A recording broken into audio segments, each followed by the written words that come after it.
हमने वाक्य शुरू किया। ग्रामर में वाक्य की परिभाषा हमने पढ़ी। शब्दों के सार्थक समूह को वाक्य कहते हैं। वाक्य के दो अंग होते हैं, उद्देश्य और विधेय। दोनों के बारे में परिभाषा उदाहरण से हमने उन्हें समझा। उसके बाद वाक्य के भेद।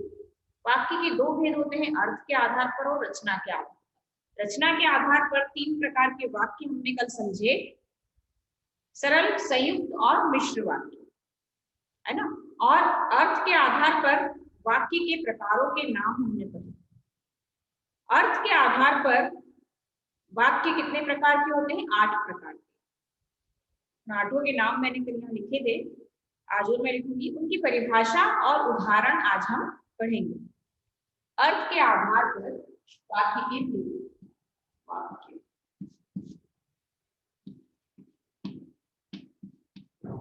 अर्थ के आधार पर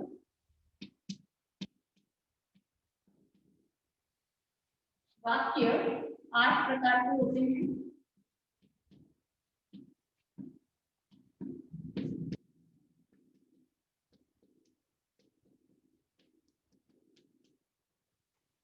पहला, विधानवाचक वाक्य।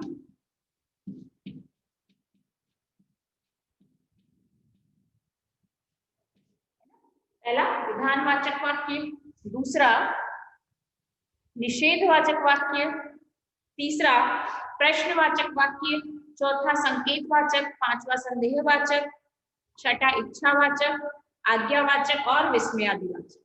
ये 8 प्रकार के हमने देखे। सबसे पहले हम देखेंगे विधानवाचक। विधान यानी, विधान का अर्थ होता है कि विधि के अनुसार, नियम के अनुसार जो चल रहा है।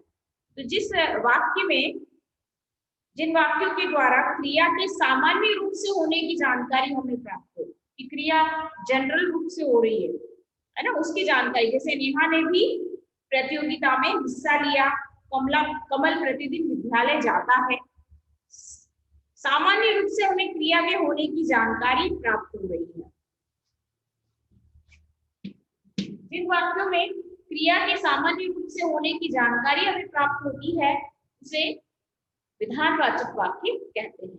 उदाहरण जैसे कमल प्रतिदिन विद्यालय जाता है। ठीक है, तो सामान्य रूप से क्रिया हो रही है। नेहा ने भी प्रतियोगिता में हिस्सा लिया, यह भी एक सामान्य क्रिया की जानकारी हमें यह वाक्य दे रहा है।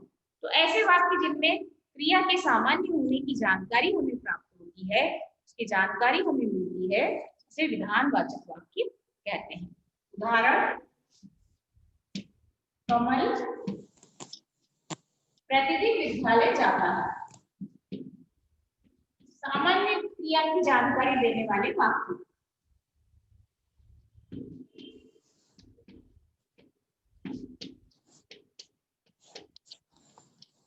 ठीक है, तो विधानवाचक वाक्य कौन से हैं? सामान्य क्रिया की जानकारी देने वाले वाक्य।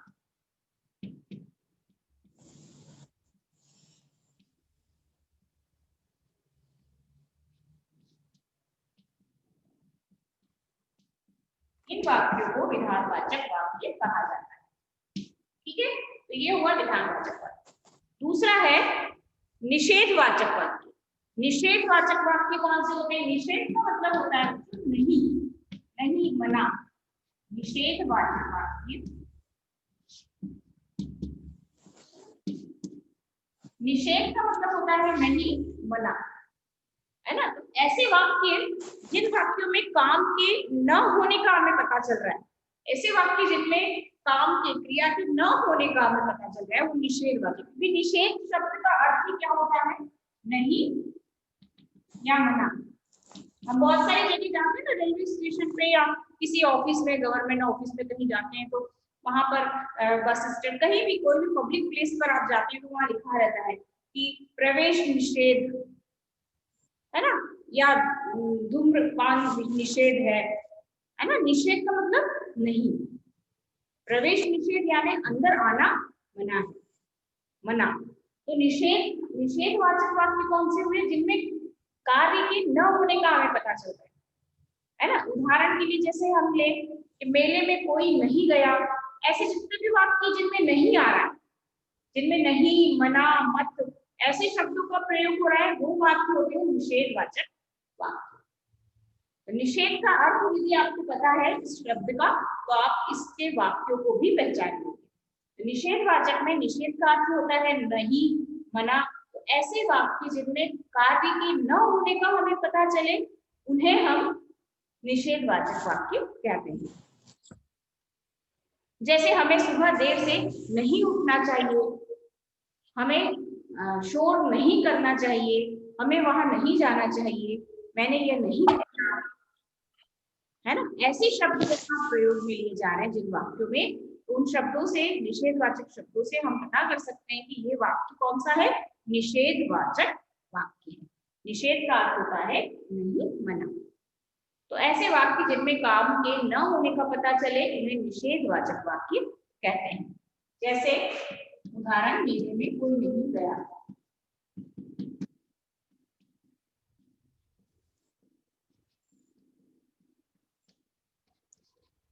ठीक है, तो ये हो गया। इसके बाद तीसरा है, दोनों वाक्य समझ में आगे क्लियर हो गए, विधानवाचक और निषेधवाचक। विधानवाचक में सामान्य क्रिया की जानकारी देने वाले वाक्य, निषेधवाचक में कार्य के न होने का जिसमें हमें पता चलता है।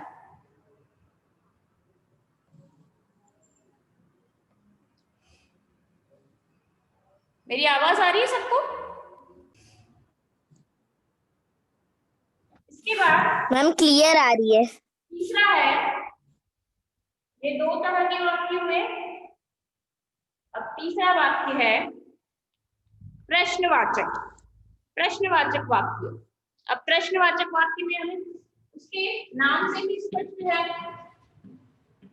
प्रश्नवाचक वाक्य ऐसे वाक्य जिनमें प्रश्न पूछा गया है ना।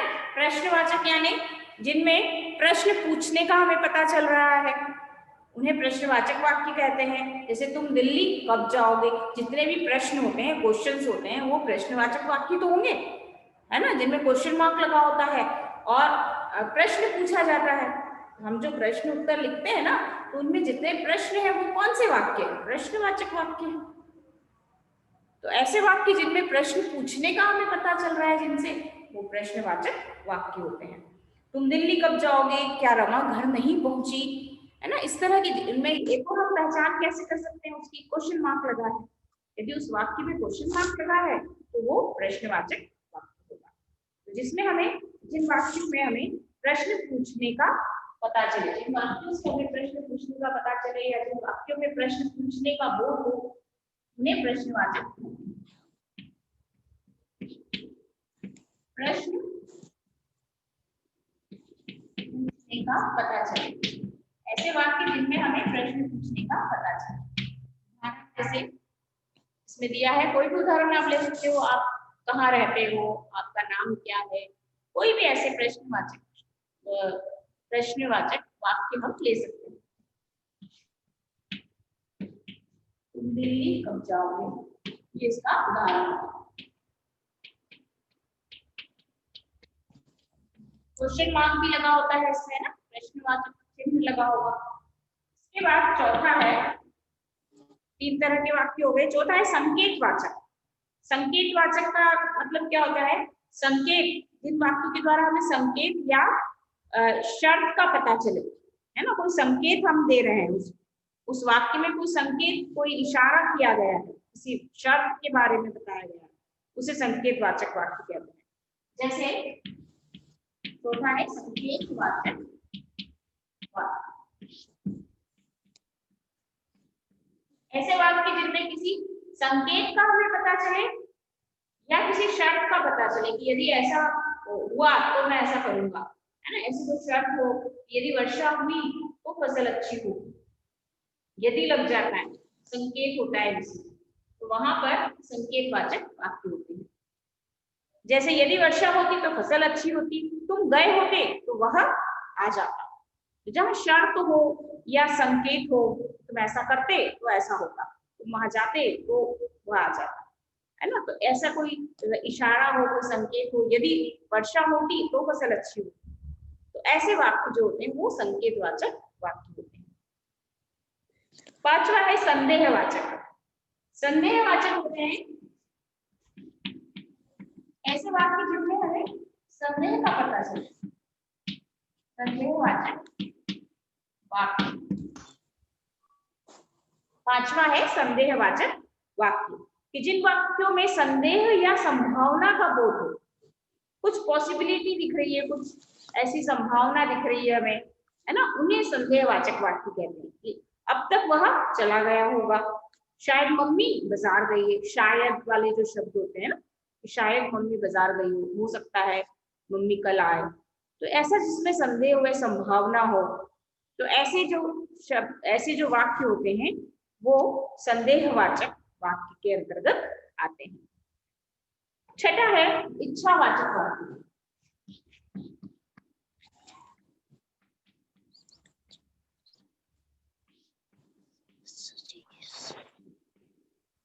इच्छावाचक वाक्य में जिन वाक्यों के द्वारा बोलने वाले, what is the difference between संदेहवाचक वाक्य एंड संकेतवाचक वाक्य?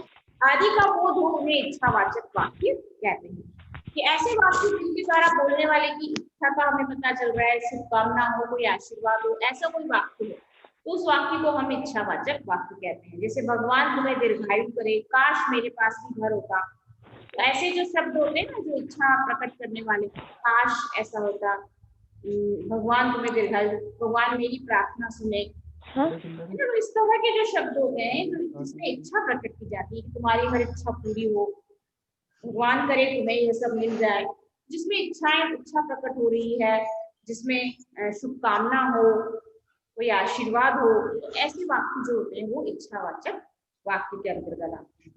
सातवां होता है आज्ञावाचक वाक्य। सातवां है आज्ञावाचक वाक्य। आज्ञावाचक वाक्य उनके जितने भी अर्थ के आधार पर वाक्य के भेद है वो उनके नाम के आधार पर ही आपको समझना है, उनके नेम्स आप याद करें, भाषाएं भी आपको याद हो जाएगी, किसी नेम में क्या दिया गया है, अब नाम के आधार पर उनकी परिभाषा को हम बना सकते हैं। आज्ञावाचक वाक्य। आज्ञावाचक वाक्य में जिन वाक्यों के माध्यम से आज्ञा या अनुमति के बारे में हमें पता है ना, अधिकांश का जो टीचर्स होते हैं, मम्मी पापा होते हैं, हमारे जो एल्डर्स होते हैं, वो आज्ञावाचक वाक्यों का प्रयोग ज्यादा करते हैं कि तुम पढ़ने बैठो, तुम ऐसा करो, है ना, आज्ञा देना, अनुमति देना। तो ऐसे वाक्य जिनमें आज्ञा या अनुमति का हमें पता चले, उसका बोध हो, उन्हें आज्ञावाचक वाक्य कहते हैं कि शांति से बैठकर करो, सुबह जल्दी उठा करो, तो ऐसे जो वाक्य होते हैं वो आज्ञावाचक वाक्य होते हैं। आठवां है विस्मयादिबोधक वाक्य।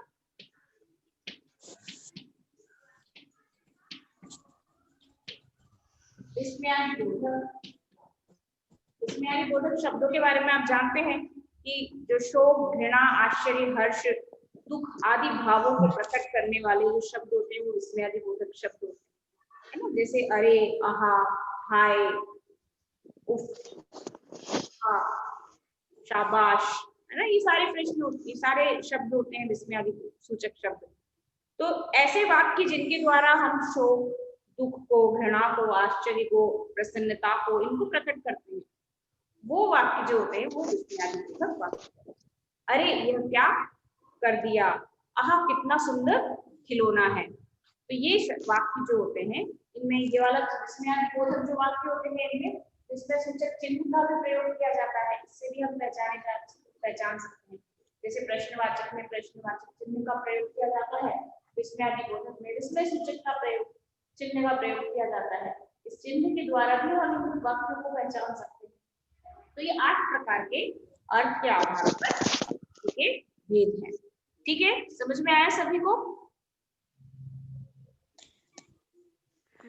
Yes ma'am.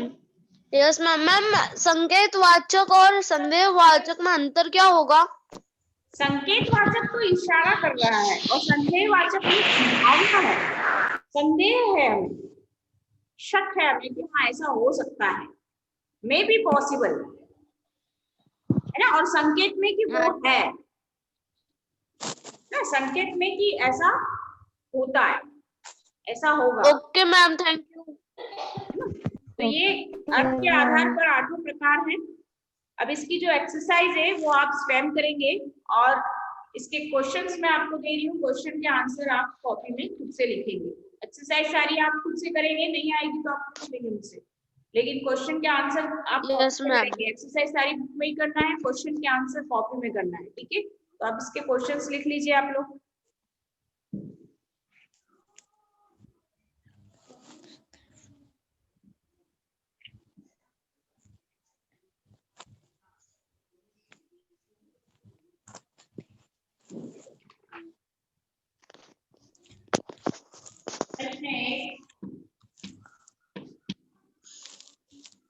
वाक्य किसे कहते हैं?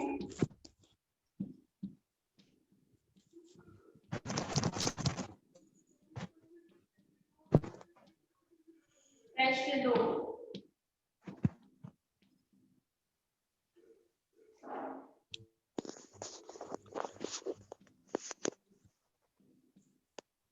वाक्य के नाम एवं एक उदाहरण लिखिए।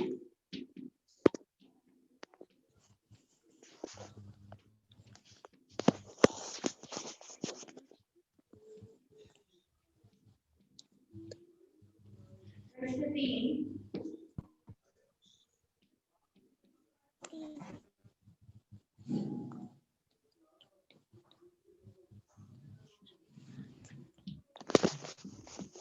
सूचना के आधार पर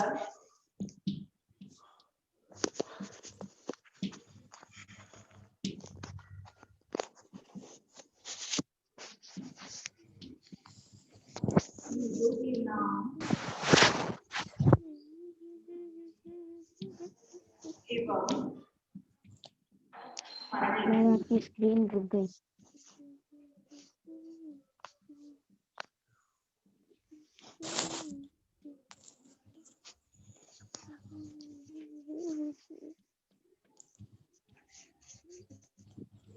प्रकार नेक्स्ट क्वेश्चन में भी यही है, अर्थ के आधार पर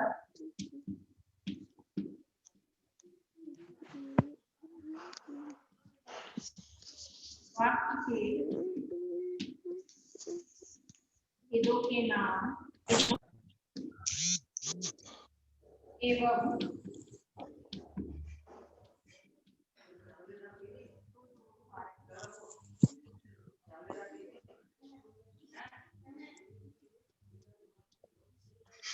ठीक है,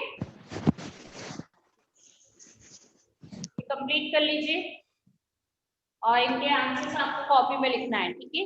आंसर्स लिखने में कोई ma'am please side we have to take screenshot. हाँ, you have to take ना screenshot also you have to take।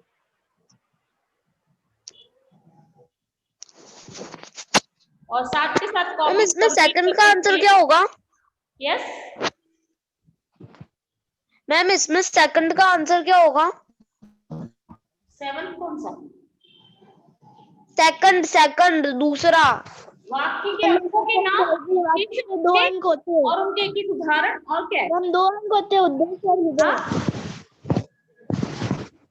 वाक्य के अंग है ना, कितने अंग है वाक्य के? 8। हाँ, नो मैम 2। वाक्य के 2 अंग होते हैं ना? यस मैम 2 है। 2 अंग कौन कौन से हैं? वो तो अर्थ के इसमें भेद लिखने हैं। वाक्य के कितने अंग हैं? 2 रचना के आधार पर नहीं, और वाक्य के कितने अंग मैम हैं? उद्देश्य और विधेय। ओ मैम कौन कौन से हैं? वाक्य उद्देश्य और विधेय नहीं, हाँ? रचना के आधार पर और अर्थ केवल वाक्य के अंग बताइए, अंग। मैम उद्देश्य और विधेय। उद्देश्य और विधेय। वाक्य के 2 अंग होते हैं, उद्देश्य और विधेय। उद्देश्य का एक उदाहरण लिखना है और विधेय का एक उदाहरण लिखना है, ठीक है। मैम तो इनमें उनकी डेफिनेशन लिखनी है। लिखना चाहिए, डेफिनेशन भी लिखोगे तभी समझ में आ जाएगा एकदम। Okay ma'am. तो ये कंप्लीट करके रखिए, कॉपीज कंप्लीट करके रखिएगा अपनी, कभी भी कॉपीज मंगवाई जा सकती है।